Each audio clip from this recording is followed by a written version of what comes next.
Hey everyone, and welcome to this week's episode of Nocturnal Grimoire. I am Lynx, and I'll be talking to you about the dark, gothic, and nocturnal energies within magic and witchcraft. First, I wish to apologize about not having a video last week. I was actually sick and could not talk, so I wasn't able to do a video. And also, I don't have a special guest this week. I apologize for that. My special guest actually got sick this week and was unable to make it for a recording session with me like I had planned. So I'm going to be pushing that date back a little while, and hopefully I'll get around to doing that real soon. Anyway, this week I decided to talk to you guys about magical writings or magical journals. Now, magical journals actually fall into a lot of different categories. There's many names and many different types of journals. But let's talk about the two main ones that I'm pretty sure everyone knows about, or at least has a good knowledge about. One, the Book of Shadows. Now, the Book of Shadows is said to have originated within 1940 and 1950s era. I don't really have much strong belief in that, only for the fact that there was a lot of witches and magic practitioners way before that probably used them. Now, the Book of Shadows actually is like a magical dictionary for you, your own personal magical dictionary. It holds everything that you find personal and magical. It can range from your deities, your gods and goddesses, your spirit guides, your favorite colors, your candles, your herbs, basically everything, and also holds your spells, your rituals, as well as ones that you've done with friends or your coven. Now, the Book of Shadows really ranges on whatever you wish your material to be out of. I know a lot of people actually prefer having Book of Shadows made out of all natural material, which is awesome. I say go for it.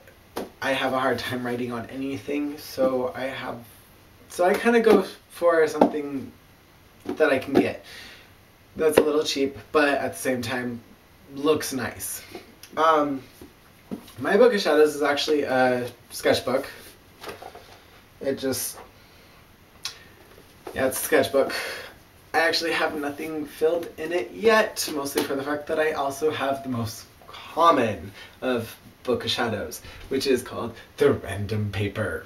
Yes, there are billions of sheets of random paper that have stuff from my Book of Shadows that eventually will get in there. Being that the fact that the Book of Shadows actually holds all of your magical practicings and stuff, back in the day, actually had many different ways of keeping a Book of Shadows. Some Book of Shadows actually could be written in full, entire dialects that are completely inhuman in some ways, that the reader themselves can actually comprehend. Some of the most common ones that I know of that a lot of my friends use are things like Elven or Dragonic or another language that they know and most of the people here don't. Now, the Book of Shadows is something that's supposed to be very personal and also not supposed to be really shared with others. A Book of Shadows is supposed to be for you and for your coven, or other personal friends that you wish to give it out to. Because the fact that it was used as a way of basically signifying a witch back in the witch trials.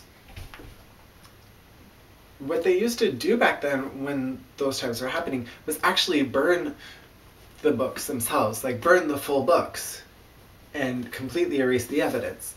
The sad thing with that was that also burned away a lot of the history. So that's why I don't really feel comfortable saying that the first Book of Shadows was originated in 1940 and 1950, because the fact that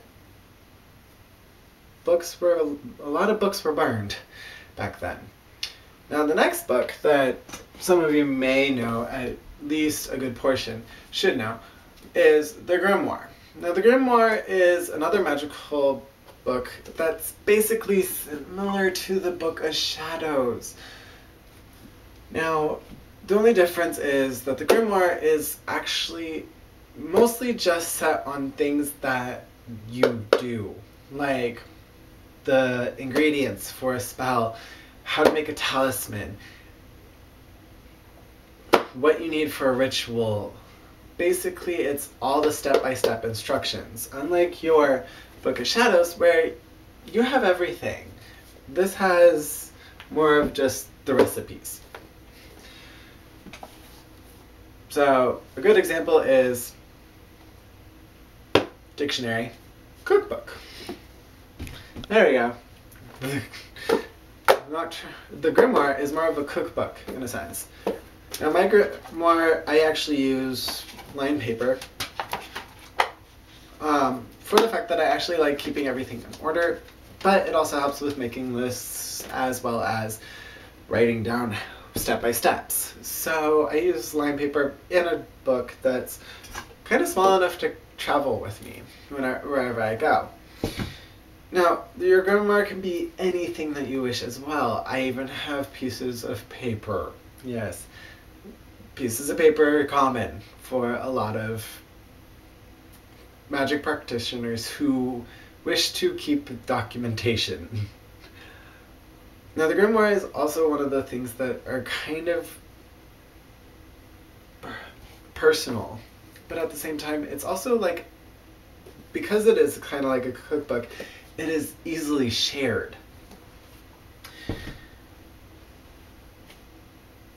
So those are the two main common ones that a lot of people would most likely recognize within magic and witchcraft. Now, a few others I have, just give me a second. A few others I have, which this is what I have, are just magical journals in general. Like this one, I actually had this set for a certain specific type of magic that I use. I'm not going to tell you because I don't want to. This one I actually use for just random thoughts and stuff that fall under a magical category to me. Another one I have is a dream journal. It actually helps me record my dreams and helps me actually remember them. A good thing for a dream journal is to record your dreams, remember what they are, and also figure out if they have any common theme and if they have any message within them. A lot of what you record will actually probably let you know whether or not they have a message, or if they're just a dream. And it'll help you know if you actually are getting dreams, which is a good sign that you're getting sleep. This is something I got from a good friend of mine. This is a tarot journal. It actually helps me record my tarot readings for friends, for me, mostly ones that I actually find more relevant and ones that I feel need to be recorded. Now, with a tarot journal comes the idea of divination journal. You could have a divination journal that literally holds all your divinations work that you've done. So anything that you've seen in a crystal ball, you can write it down in a journal and it will stay there. That way you know, and you can go back to it just in case what you saw does happen. Or if by chance you just go back to it and all of a sudden realize, oh, these things have occurred in my life. There are many different types of journals, and the great thing about them is they're all yours. That's what I love about magical journals. Now, something that I've actually heard and actually have participated in, not with this particular journal, magic journal of mine, but another one I've had, is to actually consecrate it and make it more magical. Now, I'm going to actually tell you how to do that this episode as well. What you're wanting to do is go outside. Preferably if you're wanting to do a more nocturnal or darker energy on it, go outside during a time of day that's either dark out or during the night. Or go on a day that literally you find very dark or nocturnal. But go outside, throw this thing into the earth, or like onto the earth, bury it in grass, bury it in dirt, let it stay there for a while, let it soak in that energy.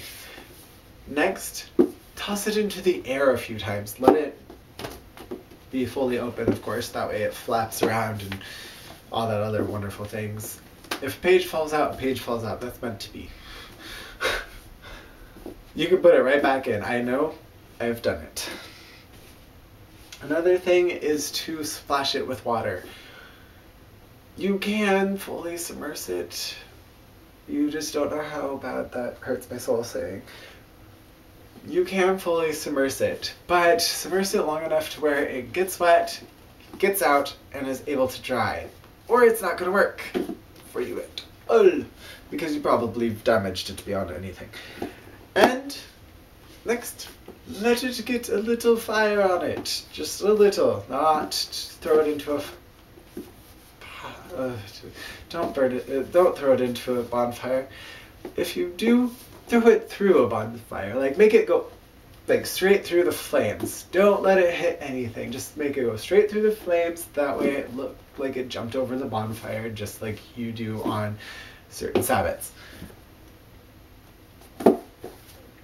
And then it would have all the energies within it, all the elemental energies. There's also billions of other type of elements. I know if you follow any of them or have faith in any of those, by all means do something that holds those energies and place it into your book to consecrate it.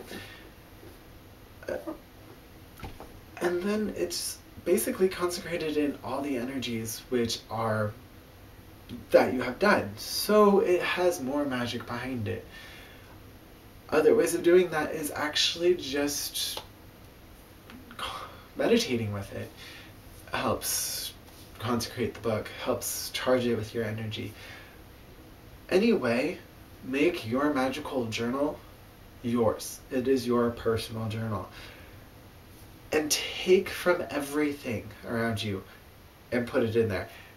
Honestly, I know a lot of people will go and get mad at me about what I'm about to say, but if you find something in a book,